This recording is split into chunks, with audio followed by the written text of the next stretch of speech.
అక్కడ కట్ అయింది, ఇక్కడ ఫిట్ అయింది.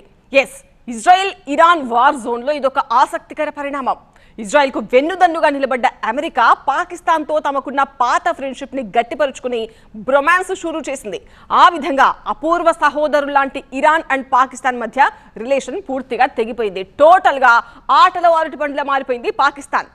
బ్రేకప్ అండ్ బ్రొమాన్స్, ఈ గేమ్ ఎలా మొదలైంది, ఎలా ముగింపుకొచ్చింది చూడాల్సిందే. Israel versus Iran. ఒక దేశం మీద మరొక దేశం నిప్పుల వర్షం కురిపించుకుంటూ యుద్ధ పరిస్థితిని గాఢంగా మార్చేసుకున్నాయి. ఒకరోజు ఇజ్రాయెల్ దైతే ఆ పక్క రోజు ఇరాన్ దవుతోంది. ఎవరికి ఎవరు తగ్గేదేలే అంటున్నారు. మాలూమ్ మేరే పీచే కౌన్ హై అంటూ ఇన్నాళ్లు పాకిస్తాన్ ను చూపిస్తూ వచ్చింది ఇరాన్. ఎవరు హ్యాండ్ ఇచ్చినా తమను పాకిస్తాన్ ఆదుకుంటుంది అన్న ధైర్యంతో ఉంది ఇరాన్. ఇరాన్ పై ఇజ్రాయెల్ అణ్వాయుధాలు వేస్తే తమ వైపు నిలబడి ఇజ్రాయెల్ పై పాకిస్తాన్ న్యూక్లియర్ అటాక్ చేస్తుందని ఆ దేశపు ఆర్మీ అధికారులే స్టేట్మెంట్ ఇచ్చారు. కానీ ఇరాన్ నుంచి అటువంటి రిక్వెస్ట్ ఏవీ రాలేదు. మారల్ సపోర్ట్ మాత్రమే ఇస్తాం, మిలిటరీ సాయం చేసేది లేదు అని క్లారిఫై చేసింది పాకిస్తాన్. ఇస్లామిక్ రిపబ్లిక్ లో భాగస్వామిగా మా మద్దతు ఎప్పటికీ ఇరాన్ కే అని కూడా ఓపెన్ గా చెప్పుకుంది. 900 కిలోమీటర్ల సరిహద్దును పంచుకుంటున్న ఇరాన్ అండ్ పాకిస్తాన్ చిరకాల స్నేహితులు. ఇది ప్రపంచమెరిగిన సత్యం. సరిగ్గా ఇక్కడే మేల్కుంది అమెరికా. అందరూ దేడ్ దిమాక్ అంటారు గాని ట్రంప్ బుర్రలో టన్నుల కొద్దీ గుజ్జుంది. అయూబ్ ఖాన్, జియావుల్ హక్, పర్వేజ్ ముషర్రఫ్ ఈ ముగ్గురు పాకిస్తాన్ జనరల్స్ గతంలో వైట్ హౌస్ లో ప్రత్యేక ఆతిథ్యం తీసుకున్నారు.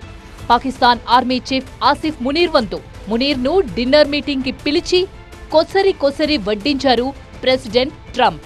అక్కడితోనే ఆగలేదు. ఐ లవ్ పాకిస్తాన్ అంటూ ఆలింగనం చేసుకోబోయారు. నువ్వక్కడుంటే నేనిక్కడుంటే ఎంతో కష్టం అంటూ పాకిస్తాన్ కి లవ్ ప్రపోజల్ పెట్టుకున్నారు. నిజానికి ఈనాటి ఈ ప్రేమ బంధం ఈనాటిది కాదు, ఏనాటిదో. పాకిస్తాన్ పుట్టినప్పటి నుంచి 80 ఏళ్ల పాటు కొనసాగుతున్న అనుబంధం ఇది. కనీసం నాటోలో సభ్యత్వమైనా లేని పాకిస్తాన్తో దోస్తానా చేస్తూనే ఉంది అమెరికా.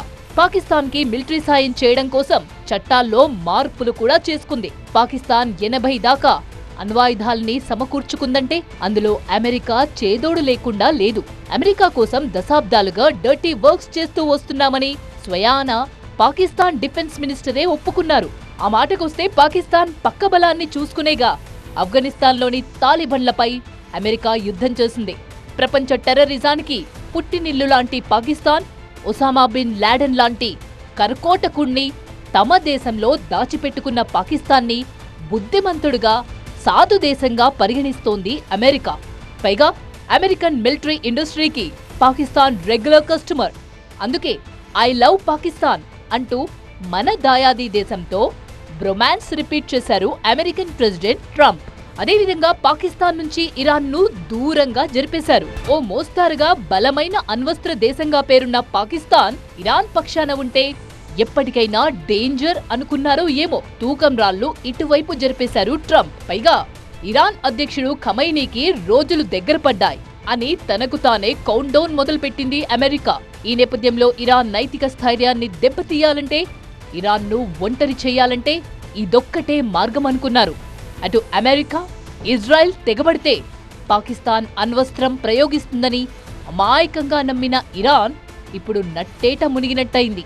ఇరాన్ విషయంలో ప్లాన్ ఏ, ప్లాన్ బితో పాటు ప్లాన్ సిని కూడా అమలు చేసి ఏకాకిగా మార్చి పై చేయి సాధించాయి ఇజ్రాయెల్ అండ్ అమెరికా. ట్రంప్ ఆడిన మైండ్ గేమ్ లో పాకిస్తాన్ వెర్రి వెంగళప్పలా మారిపోవడం కొసమెరుపు.